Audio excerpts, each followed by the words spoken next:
नमस्कार।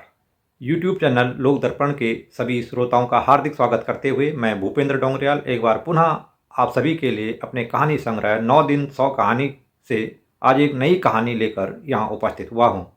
आज की कहानी एक सच्ची घटना पर आधारित एक कहानी है और कहानी का शीर्षक है शेरू उर्फ बेवफा। तो आइए सुनते हैं यह कहानी। शेर नहीं या शेरू उर्फ बेवफा है। करीब 7 वर्ष पूर्व मेरे पूज्य चाचा जी ने इसे अपनी राम कुटिया में सहारा दिया था। शेरू से बेवफा होने के पीछे इसकी आदत थी।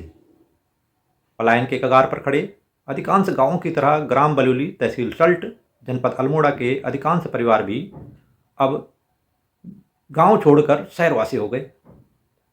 चाचा जी भी बुढ़ापे में इलाज के लिए अक्सर राजधानी दिल्ली में रहते थे।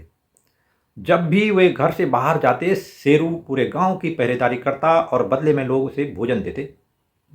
इस प्रकार यह घुमंतू प्रकृति का स्वान हो गया और लोगों ने शेरू को बेवफा नाम दे दिया। चाचा जी जब वापस गांव लौटते तो शेरू भी अपने मालिक के साथ पुराने ठिकाने यानी राम कुटिया में आ जाता, लेकिन भोजन के नियत समय पर यह पूरे गांव के घरों में जाता। जंगली जानवरों से खेतों की रखवाली के लिए कई बार कुछ लोग इसे रात में जंजीर से बांध देते। सुबह होते ही फिर राम कुटिया में आने पर हर बार चाचा जी इसे बेवफा होने का प्रमाण पत्र देते। शेरू के रहते किसी की क्या मजाल कि वह चाचा जी की किसी चीज को छू भी ले। क्या आदमी क्या जीव जंतु, शेरू की पैनी नज़र हर किसी पर रहती थी। एक दिन कुछ चोर चाचा जी को अकेले समझ रात में राम कुटिया के बगल में हमारे पुश्तैनी मकान के सामान पर हाथ साफ करने की जुगत में थे। चाचा जी बता रहे थे, रात के करीब 1:30 बजे के समय बगल के कमरे से कुछ खटर पटर की आवाज़ आ रही थी तो 2 लोग दरवाजे के पास खड़े होकर ताले पर हथौड़ा बजा रहे थे।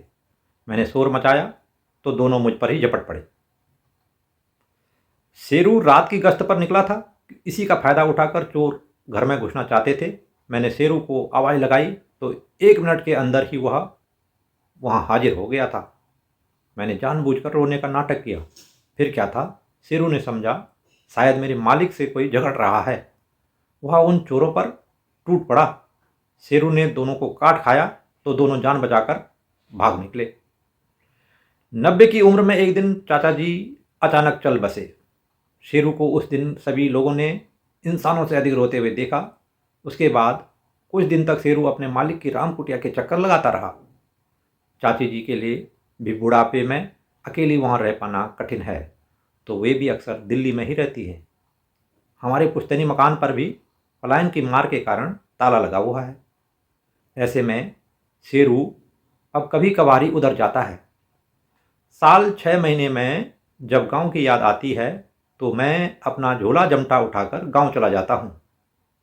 तब शेरू जरूर दिखाई देता है। उसे मालूम है कि ये उसके मालिक के परिवार के ही सदस्य हैं, इसलिए वह जल्दी ही सबसे घुल मिल जाता है। सबसे दुखद घड़ी तब आती है जब छुट्टियां समाप्त होने पर पुश्तैनी मकान पर ताला लगाकर मुझे वापस आना होता है। तब भी शेरू अपने कर्तव्य को नहीं भूलता। वह मेरे साथ साथ बस स्टैंड तक हर बार अवश्य आता है। ऐसा लगता है कि यह बेवफा के तमगे से मुक्त होकर वफादारी का सबूत दे रहा हो। तो ये थी कहानी शेरू उर्फ बेवफा।